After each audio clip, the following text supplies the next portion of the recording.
Okay, so before we get into that, let me just quickly introduce dependencies, what are called true dependency, so anti-dependency and output dependency.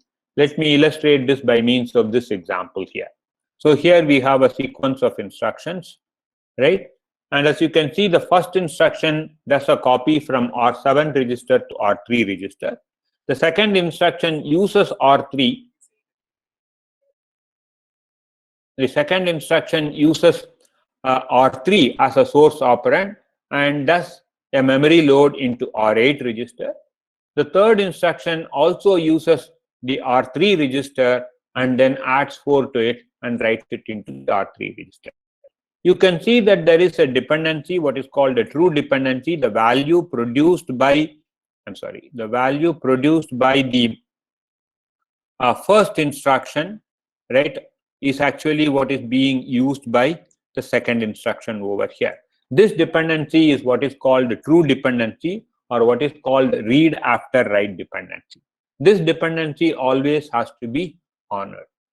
There are also these other dependencies where this particular instruction is actually writing into R3, and this write has to happen only after this read has happened, because otherwise this instruction would not be able to complete it in a meaningful way, right? If you try to overwrite R3 register before this instruction has executed the load operation, or before this instruction has read the value of R3 for the load operation, then this instruction would not complete properly, and therefore this write must happen only after this read. So this write after read is essentially the anti-dependency, and that is what is being talked about here.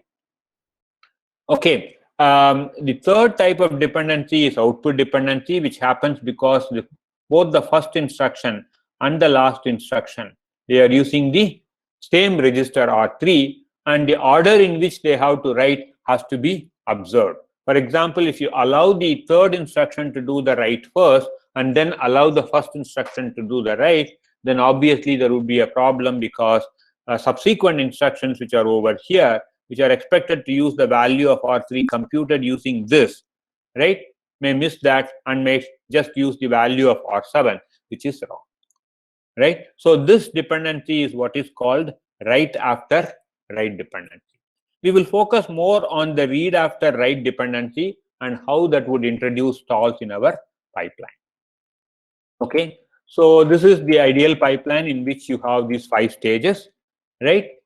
And let's assume that the first instruction you are executing is an instruction which is adding R1 and R2 and putting the value into R3.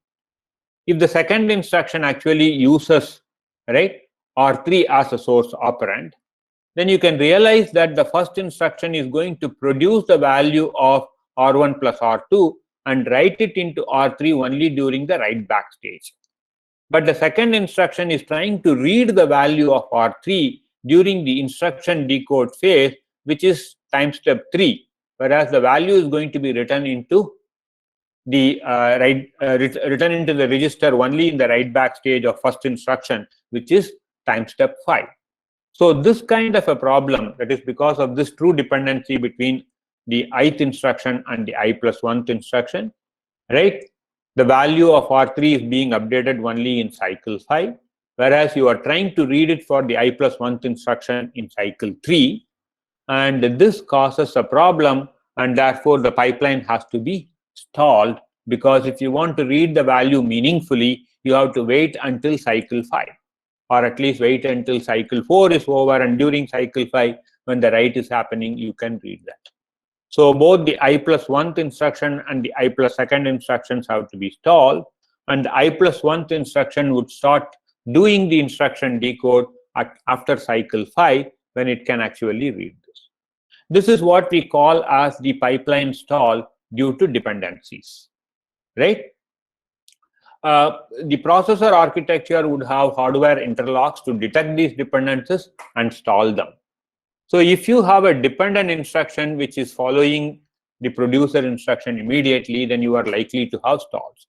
Whereas if these dependent instructions are farther, for example, if it is farther by 2 cycles in this example, Then of course, by that time that the dependent instruction comes to the instruction decode stage, the producer instructions would have written the value into R3 register, right?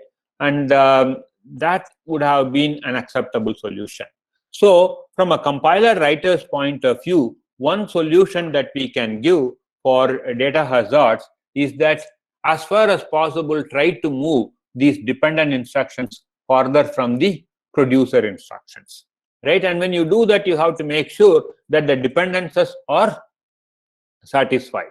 So this is essentially what we call as instruction scheduling, reordering the instructions so that dependent instructions are far away from the producer instructions. But the reordering must be safe. That means that you should make sure that the semantics is still observed, right? That is, no dependence is violated. Okay, and you can actually do instruction scheduling either at compile time by the compiler, which is what we are going to discuss, or it can be done at runtime by the hardware, which we will not discuss here. That's for the computer architect to do, right? And this also happens when you have a load instruction and a dependent instruction, right? That's also another form of a dependency, and there also you may want to make sure that the dependent instructions are spread far apart. Here is a very simple example where I have a sequence of instructions, and as you can see here that there is a dependence from the first instruction to the second instruction, and also from the fourth instruction to the fifth instruction. In this particular example, I'm going to assume that the dependencies between a load and an immediately following add instructions or a dependent instruction would cause one stall cycle. So if I try to execute this sequence of instructions, assume that these two instructions, right, because of this dependency over here, would cause some number of stall cycles. The exact number of stall cycles does not really matter. It matters to the extent how many instructions you can pack in between, but other than that, it doesn't really matter. Okay, so let's assume here that there is a one stall cycle between a load and a dependent instruction, right? Now, as a compiler writer, during the instruction scheduling phase, you can reorder these instructions. You can reorder them while the dependencies in the instruction sequence is still satisfied. For example, let's say that we try to put a reordered instruction sequence in the following way. The first load instruction is maintained as it is, and because the second instruction is dependent on that, we want to put something in between, right? We move the other load instruction in between, and of course keep the rest of the things as it is. Then what happens is that the dependency from the first load instruction, right, R3 to the dependence instruction, right, is set apart by at least one instruction in between, and therefore it can actually remove that stall. And similarly for the second load instruction, the dependency is actually moved further apart, and therefore that stall cycle is also eliminated. So the compiler writer or the compiler can actually do this kind of an instruction scheduling to take care of data hazards or data stalls or stalls due to data hazards, right, by doing an instruction reordering. Okay, let's quickly look at control hazards and then see what happens there. Supposing, let's say, our ith instruction is a branch instruction, right? And you're going to find out that this is a branch instruction in the instruction decode phase. And during the execute phase, you are going to compute what is the target location and whether the branch should be taken or not. But before the instruction execution can go to the execute phase, in the next cycle, you have to fetch the next instruction. The question is whether the processor should fetch the i+1th instruction or the instruction from the target. We wouldn't even know what the target would be. We wouldn't even know that the ith instruction is a branch instruction until you complete the instruction decode phase. Therefore, when this instruction is being decoded and when the processor identifies that this is a branch instruction, it has to essentially stall, right, the next instruction, and it has to create bubbles in the processor pipeline. And when it creates this kind of a bubble in the processor pipeline, right, you incur wasted processor cycles, right? So you will kind of introduce a number of bubbles before you figure out whether instructions from the target location should be fetched or instructions from the following location should be fetched. And based on that, right, the instruction execution proceeds forward, right? So this is typically handled. So the number of stalls that are incurred can be reduced by doing some aggressive architectural techniques, as well as with the help of compiler to a certain extent, where what we have is the notion of what is called a delayed branching. In the case of a delayed branching, what happens is that the branch instruction and the subsequent instructions are always executed, right? So let me just explain this by means of what it is. So let's say you have a sequence of instruction. Then after the branch instruction, depending on the branch condition, you will either execute the instruction following this, or you will execute the instruction from out. This is the normal semantics. But in the case of a delayed branching, what happens is that you will always execute the instruction following the branch instruction, and the condition of control transfer takes place only after executing the instruction following the branch.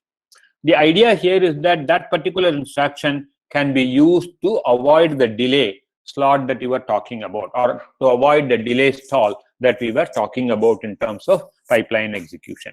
So if I can put a meaningful instruction in this delay slot, and if the processor executes the branch instruction as well as the instruction following the delay slot can be one or more depending on how many cycles it takes to resolve the branch instruction.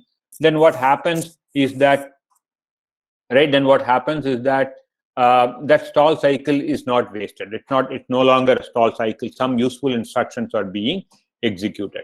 Again, there are techniques like where to move these instructions, and always you have to move an instruction which does not violate any dependencies and so on.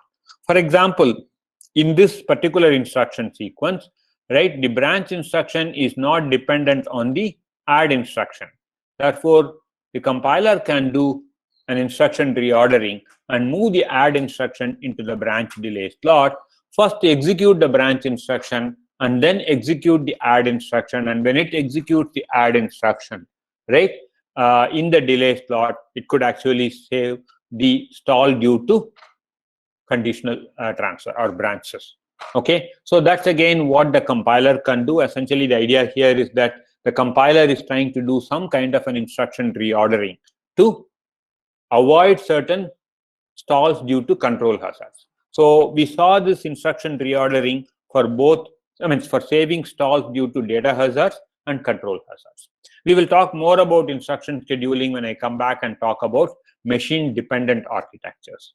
Right now, the idea is to say where these stalls are coming and why we need to avoid them.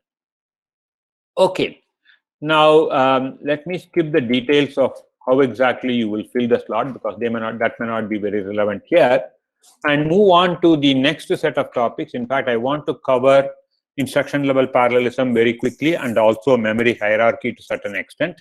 So maybe till about 11:40 we will continue. Okay.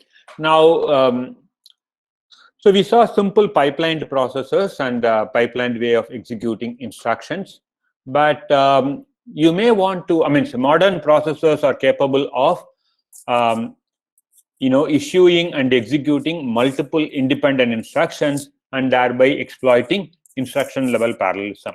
Your x86 processor in your laptop or in your mobile phone, right, already support instruction level parallelism, where independent instructions are issued and executed in a single cycle. This essentially helps you to improve the throughput, right? Again, you can actually achieve throughputs which are greater than, throughputs which is where you can actually execute multiple instructions every cycle, right? The question is, how do we identify these independent instructions, right? These independent instructions can either be identified by the compiler, and the compiler can pack these independent instructions, right, which happens in the case of VLIW processors, or the hardware can identify these independent instructions. Compiler can do some assistance in terms of doing some rearrangement, but essentially the hardware can do this identification of independent instructions and executing them in parallel, which is what happens in the case of a superscalar processor. Again, the role of the compiler is to make sure that this reordering which is being done either by the hardware or by the compiler, right, is done in a way where all the dependencies are satisfied, but at the same time the parallelism in the instruction level parallelism is exposed to the architecture. Okay, so let's see what that means in terms of the superscalar processor execution model. So typically we have a sequence of instructions. I have color coded them in terms of different colors. Let's say these instructions are fetched in program order, in the order in which they appear in the program, correct? And then when they are decoded, right, the processor understands the dependencies between these instructions, right? And then it figures out that the green instruction produces a value. Sorry, let me just look at, yeah, the green instruction produces a value which is going to be consumed by the gray instruction. Similarly, the red instruction produces a value which is going to be consumed by the gray instruction, and so on.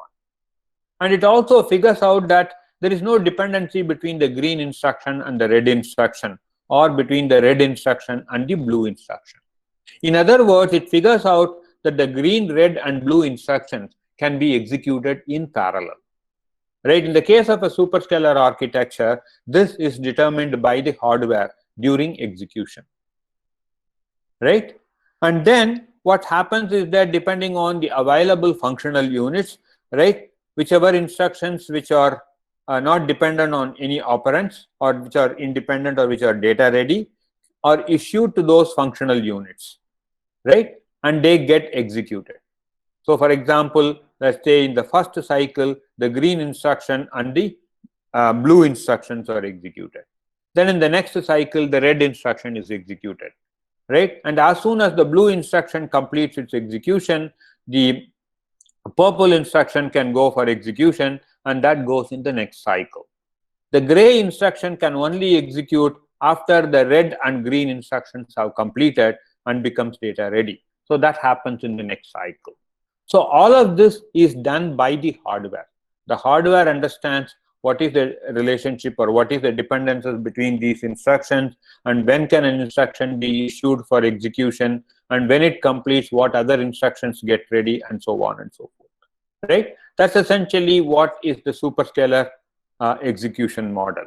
Right? And after these instructions complete their execution, for certain reasons they commit in program order, and therefore that happens again in the original order, like what you see here, red, blue, I'm sorry, green, red, green, blue, red, and in the same order it happens over there. Okay, in terms of hardware, if you want to understand this very quickly, you have an instruction cache. Multiple instructions are fetched in a cycle and put in the instruction buffer, and from the instruction buffer, multiple instructions are taken, decoded, right, and then the dependencies between these instructions are understood. The instructions, right, I will skip the part relating to the reorder buffer, that may not be relevant for our discussion. The instructions are put in an instruction queue where the dependencies between these instructions are understood, and when those dependencies are satisfied, they are moved to the execution unit for execution. They perform the execution and write the result value in the register file through the reorder buffer, or they do load store with the memory architecture. This is what happens in the case of a superscalar architecture. It's not directly relevant to the compiler writer, except that if you can expose whatever instruction level parallelism or independences in instructions, it becomes easy for the architecture to exploit it. But a compiler writer does not have any direct role to play in the case of a superscalar architecture. Whereas in the case of the VLIW architecture, the compiler does the weightlifting, right? It identifies all the independent instructions, and it puts these independent instructions, or packs these independent instructions in terms of a single instruction word. The architecture or the hardware simply fetches, decodes, and executes this instruction, right? So here is an example for this. The compiler would identify these independent instructions and pack them as one long instruction word. That long instruction word is what is available from your program memory. You fetch it, and then that when you decode that instruction, you know what operations have to be performed and what are the operands. Those operations are performed and the result values are written. So this is what is called a VLIW instruction. And in the case of a VLIW architecture, the compiler has to identify these independent instructions and it has to pack them together as long instruction words. That again is a responsibility of the compiler, and the instruction scheduling phase of the compiler would actually work on that. We will come to talk more about this during the instruction scheduling discussion. Okay, now let me spend the next 10 minutes talking about memory hierarchy, which is also very important for our understanding.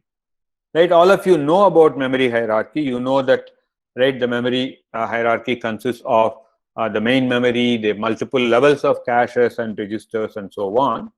The importance of memory is that memory, it takes several cycles to access the memory, right? Whereas instruction execution happens, pipeline instruction execution, when we are talking about executing one instruction every cycle. But you have to fetch the instruction from the memory. You have to possibly fetch or store, operands for load store instructions from the memory. And if they take several cycles, then that becomes extremely slow. So what you try to do is that in processor architectures, you have the several levels of memory hierarchy, which essentially exploits the principle of locality to make sure that the effective memory access time is reduced to one cycle or a few cycles. Okay, let me skip the details here and then go directly here. So as you know, the memory hierarchy consists of the main memory, then multiple levels of caches, and then of course registers.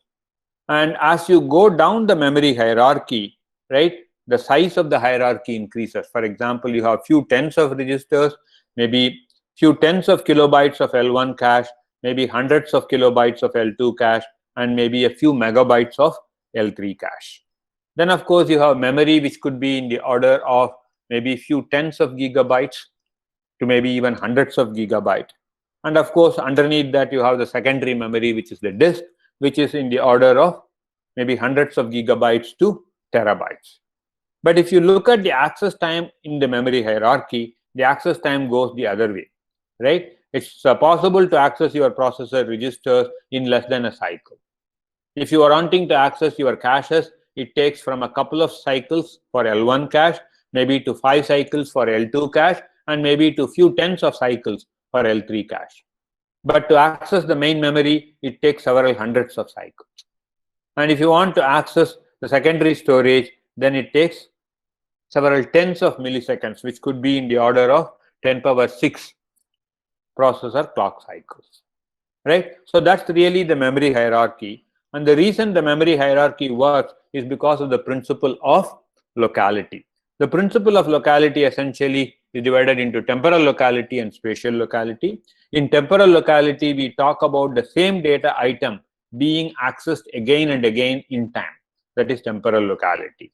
And therefore, if it is brought into, right, in the memory hierarchy at higher levels like the L1 cache or the L2 cache, then they can be accessed much faster. Spatial locality talks about the locality which is offered by accessing adjacent elements. Whenever these elements are brought from memory to cache, they are brought as a group of words, right? A group of words called a cache block is what is being brought from your memory to L1 cache or memory to L2 cache and then to L1 cache. Therefore, these adjacent words which are also brought essentially bring in what is called spatial locality.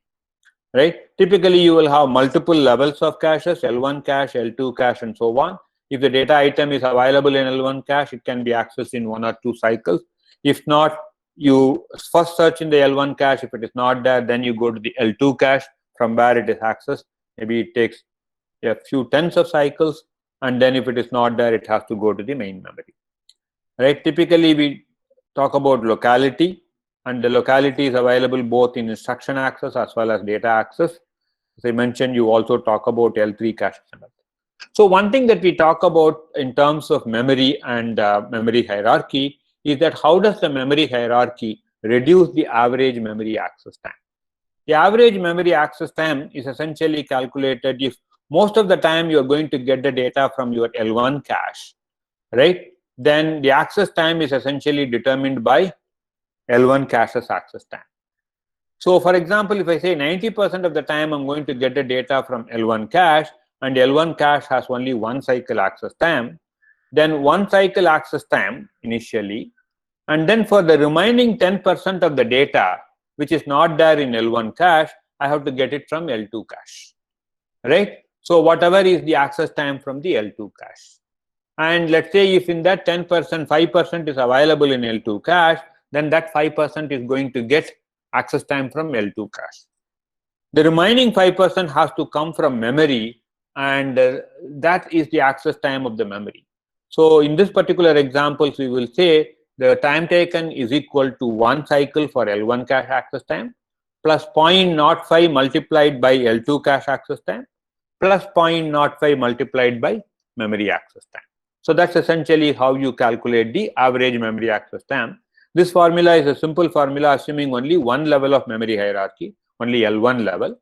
But if you have multiple levels, I have already told you how to calculate the average memory access time. Okay, let's try to quickly understand how caches are organized, and we are going to talk about it in the context of the set associative cache organization. So the memory is divided into blocks, which is basically consecutive words. Typically, you talk about a block of 32 bytes or 64 bytes, right? And the caches are divided into blocks and sets. The block is same as the size of whatever the block that we talked about in the context of memory. So it is able to hold this 32 bytes or 64 bytes. And then the cache itself is divided into a number of blocks, and each block, not each block, a set of blocks is essentially what is called a set. So let me just give you the diagram here so that you will understand. So for example, here, right, each block consists of 4 elements or 4 words, let us say, right? That is 32 bytes. And the memory is divided into a number of blocks. Similarly, the cache is also divided into a number of blocks. Further, the cache is divided into a number of sets, each set consisting of multiple blocks, right? And now in the case of a set associative organization, right, each one of the memory blocks can go to a fixed set, but within that set, if there are multiple blocks, it can go to any one of the blocks. That's what is called the set associative organization. The direct mapped organization, you will have only one block per set. Therefore, it can go specifically to that particular set and that particular block. It's more fixed mapping. Whereas in the case of a set associativity, there is a little bit of flexibility because among the blocks within a set, it can go to any one of the blocks. In the case of a fully associative cache, there is only one set and all the blocks are in that same set. Therefore, any memory block can go to any cache block. So you can actually think of set associative organization as the most generic cache organization, and then think of direct mapped cache as a restricted way in which each set has exactly one block, or a fully associative cache organization where you have only one set and all the blocks are in that particular set. Okay, so what happens is that the memory blocks are brought into the cache, and when they are brought into the cache, they are actually brought in as the consecutive words. So for example, here, if you assume that there are 32 bytes in a block, then all of these 32 bytes are brought in together. Okay, and it can go to, depending on the mapping here, for example, blocks 0, 4, 8, etc. would get mapped to set 0. Block 1, 5, 9, etc. would get mapped to set 1, and so on. Right?